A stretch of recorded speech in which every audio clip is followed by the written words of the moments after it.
All right, folks, welcome back to the Sports Talk Show. And guess what, folks? Guess what? Caitlin Clark is the only person in the 2020 high school class to have an official WNBA championship. How do you feel about that, Jaime? Let the people know. I think it's probably the better championship because allegedly you get paid more for winning the Commissioner's Cup than the. I don't think it's allegedly, dude. I think it's for sure. Ain't that kind of stupid? Caitlin straight up said, we get more for this than a championship. Make that make sense, Kathy, or whatever you said. Yeah, like that's weird. This league is so unserious at points. So unserious. It's great for Indiana. I thought they were going to make a run, but as of today, they lost a game by 2 points against the Sparks. What, yesterday, right? I didn't get to watch that, but spoilers! They lost. And it was close, right? Yeah. But they should have won though because the streets are saying that the Fever are better without Caitlin Clark. That's the main sticking point I've been seeing everywhere. That hey, this Indiana Fever team without Caitlin Clark is actually better. Yeah. No. Which is total bullshit. Yeah, because the thing is, because you know who suffers without CC on the floor? AB. Yeah, I mean, she's had some good games. Like, my thing is, though, it's like, it's a consistency thing, and then you'll have players that will have good games, right? But the thing is, Howard popping off. Yeah, like, she was great. She won the MVP for the cup. But, like, the thing is, CC's more consistent because she's going to give you 18 points a night, 6, 7 assists a night, 4 rebounds a night. Like every night in and out. And a lot of these other players are like, hey, they may put up 15, but then they may put up 4. I mean, they were dogging on Sophie. They're like, hey, you're a quote unquote star with these points. Yeah. Yeah, they said she put up a triple single the other day. Which was kind of funny. She did, but like it's fucked up. But like she is a bench player though. Like even in no situation is she the starter. She's like I thought between her or Lexi was going to be the 6th woman of the year. It's not looking like that now. Also, too, Lexi just starts. But I was like, one of them is going to be like the big bench thing. Lexi, I think she's the most improved player. She could be, so far. Yeah, and I think she's going to really benefit once CC's back as well. Yeah. I mean, any of the guards will specifically too because there's more on them. And then even with all the backup guards, they would have those moments whether CC's there or not. And also, too, it's like if CC's there, just takes the pressure off. They're not going against first, units. So, exactly. They're going against, other bench players, and then they should be able to play well. And then some guys do, some guys they don't. But, yeah, I mean, the team's just super inconsistent at this point. It doesn't feel like a championship team. I know they just won the cup. But I mean, without CC, I mean, she's missed all these games. Yeah, I guess. How do you feel about people being like, "Oh, the Commissioner's Cup ain't shit"? Well, they're always gonna say that. Like, I mean, they say about, but they said the Unrivaled Cup was awesome. I saw that rhetoric online. Yeah, I mean, it's if the Fever didn't win, if some other team won, they would say like, "Oh, it's better than it is." Yeah. It's the same thing with when the first Commissioner's Cup or I think it's called something else or whatever, the in-season tournament in the NBA, when the Lakers won it, they were just like, oh, this is Mickey Mouse. And then you have players saying like, oh no, I really like this or whatever. And and now, so it's just like, I don't know, man. I saw something about LeBron being like, yeah, we should celebrate this, like this is awesome, Yeah. My thing is you would celebrate like any other tournament win. It's just you won a tournament. Like, I don't like that it's considered like a because it's not a championship. It's sure you won a tournament. Like they did. But like a whole season championships where you play through a playoffs is vastly different than just a single like tournament. And that's what this was. Although, you know who should be celebrating like it's like a championship, dude? Aari McDonald, man. Yeah. She's making like $60K a year, and she just made $30K off that win. Like, yeah. And she's had some good. Yeah. She had some good games though. I mean, the reason though like they were winning too, like early when she first came though, is because she was just like shooting more consistently. But then what happens is Cece's been out, she's been playing more minutes, and you got teams now like game planning for her, and it's just like if your best defender starts to be on her, she's not a star or even a superstar. Although she's Asia. The defensive player of the year. Yeah, but that's the thing though. Like if you put against the best defenders against her, she's gonna like. But she's also a solid defender herself. No, I'm saying she zoomed past Asia in that one game against them. You know. Yeah, she's scrappy, dude. She's a scrappy fighter, like you said, offensively and defensively. Yeah, but she's when you're scrappy normally that means because you're like missing something. Like you got to overcompensate for something. Like as the backup point guard, very good. As the starting point guard on a team, average. I mean, yeah, she like every now and then hits a three. Every now and then she gets a midi, but yeah, for the most part, she's just distributing. Yeah, because I think she was like 2 for 9 or 2 for 10 or something yesterday. Yeah. Like, but also too, Kelsey Plum is always all over the place and in your face. So yeah, there was also Kelsey like Cece was screaming at the ref, and Kelsey was like, give her a tee her up, and I said, dang. Plum or Mitchell? Yeah, Plum. Yeah. But yeah, I did love that tech that White gave though, or got, I should say. Yeah, she was just on the sideline saying like, it's a foul, and like they teed her up, dude. And Cece was hype as hell, dude. Clapping her on, like. And in the post conference, she was like, White was like, yeah, Cece said, oh, I'll get your fine, don't worry about it.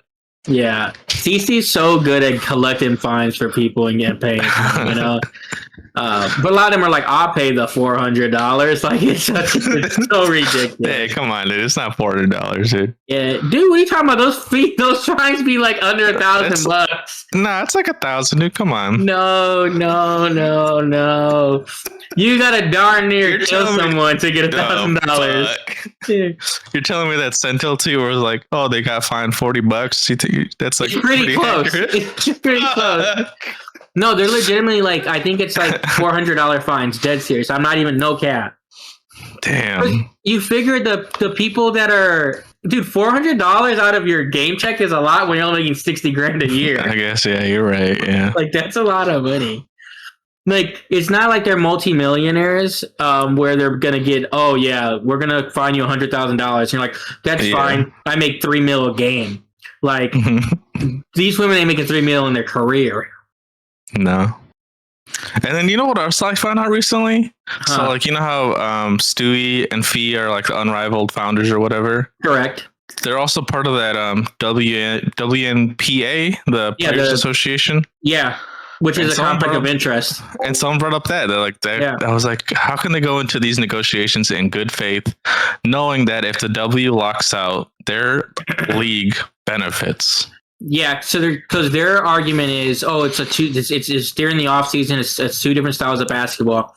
But the problem with it is you now have the owners pretty much of another league saying how bad the WNBA is being with these negotiations. And they're using unrivaled pay and stuff to be like, hey, look, this was an unrivaled is paying. It's a conflict of interest. And I like those players, but it just is what it is. Them. Yeah, it was just wild to me that I found that out. I was like, oh, whoa. Well, the Fee is like the head of the Players Association. Oh. Like she's not even just like a member over on the board. Like Fee is the person in charge. Yeah, she's like the president of the Players Association. Damn. Yeah, because you always have to have active players, and then usually it's like some of the better players. So I just saw that Satu Sabli was like also like a rep or something. Yeah, it's pretty much a lot of the star players because they have the kind of the most to gain from it. And so both of them have said like, oh, the deals they offered are terrible. I mean, I believe him though, you know. No, I believe it too. But I think I would like to see the numbers because my thing is I'd offer them, we're going to double everything. So the number one salary instead of the $200K a year is now $400K. Instead of 60, it's 120. And then we do a short-term collective bargaining. Now, if they're saying we want a mil to be the bottom number for the players, you're not getting that. Like, yeah, you're just asking for too much at that point. Yeah, I would like to know what they're asking for. Maybe they aren't asking for too much, but if they're asking for like contracts to be over $1 million for everybody, it's just not going to happen. Yeah, probably not. They're still too. They can say whatever they want. They're still too dependent on one player. What? They're still too dependent on CC22 shooting dude. from. No. There's a bunch of all-stars on these, dude. There's a bunch of all-stars. CC22. Nope, there's a bunch of all-stars, and you know who's a part of the all-star reserves? Who? AR. Yeah. The Chi-Town Barbie, dude. Yeah, number 15 because their tickets are $15. Oh. Her numbers are insane, though, dude. Come on. You gotta give her. Last couple of weeks, though, dude, she's had multiple 20-point, 15 rebound games. She's been balling. She's been shooting for a better percentage. Like it's like 40 something, which is still low for a big, but she's up by like 10%, which is great for her. No, she's been great. She's been, and then the other reserves are Sonia Citron, my girl, dude. I love her. Yeah. Skylar Diggins. First time. Dude, hey, I don't know what gets into her head during some of these games, but she'll be cussing out the refs. She'll be cussing out the players. Her own teammates, dude. She's crazy. Yeah. Ryan Howard. I love Ryan Howard. She's been okay. I don't get it, but okay. Okay. Kiki Irvin, another star rookie. Also doesn't deserve to make the All-Star team, but okay. Well, why? Why, man? Her stats aren't that good. Look at her last 2 weeks. Nah, dude, she has star power. She started off very good, very strong. There are other, like Bree Jones should have made it over her. There are other players that should have made it over her. There's no reason, like, and I know they're trying to push the new rookies. You're right, though. Bree Jones should have. You know what I'm saying? Made it. There's other players that have been better. And yeah, I just don't get it. But I don't know. I think they're voting also too. They did well in the fan votes. So like, I don't know if that because they're on top of everybody's mind right now. Yeah. Mm-hmm. But I know you want, like, my thing is it's cool to have rookies make it, but the rookies this year, like, they're still not the rookies of last year. Like, I mean, Paige is having a great season, but everyone else is kind of just a good rookie, which is fine. But because the newer people coming in are just more popular than the old guard, so they're going to always make all-star teams. It's going to keep happening like that. Where pretty soon most of the all-stars are going to be like people within like the last 4 seasons, and then like obviously like big names. But I mean that's what the all-star is, though. It is a popularity contest, you know. Yeah, it is. And then you got both Kelseys, which I love, you know. Yeah. So those are all the guards, and then the backcourts, we got Angel Reese, Alyssa Thomas, or front court, is that what they say? Yeah. And then Kayla Thornton, which I guess she's been popping off with the Valks. I haven't really watched any of those games. But I don't know nothing about her at all. But I mean, I believe it, you know. And then Courtney Williams is on this list. Should not be an all-star. I don't think she should. I've seen the stats. I've seen the stats. They're not good. She's the 4th best player on that team. It is literally, I think, from the finals and then unrivaled, and she just kept enough hype. Mm-hmm. I mean, she's super funny, though. I mean, I love her off the court. She's a good basketball player. She's not an all-star. And then we get Gabby Williams, which I think is also popping off right now. Yeah. And then Jackie Young. Is Jackie Young doing stuff? I don't think so. I don't think she's all-star worthy. If you say she, like, I haven't looked at the numbers, but I think it's like some kind of, it's like sometimes the Aces they got a big fan base. They got a good fan base. Yeah, they do. But yeah. I was just surprised by some of these. And you don't even got to do it now, but look at Kiki's like last couple of weeks. And I won't, dude. I won't. All right, I'm not going to, dude. She's an all-star in my head. She's an all-star in real life. I mean, I guess comment down below, folks, who you think should be and shouldn't be on this list. There's a couple names, you know. Courtney Williams shouldn't be on this list, like you said. Yeah. And then Jaime's a hater and says Kiki shouldn't be on this list. So comment down below. Let us know who's missing from this list. And hey, If they're not on this list, it's because you didn't vote. At the end of the day, you know, that matters. It is what it is. See you next week, folks.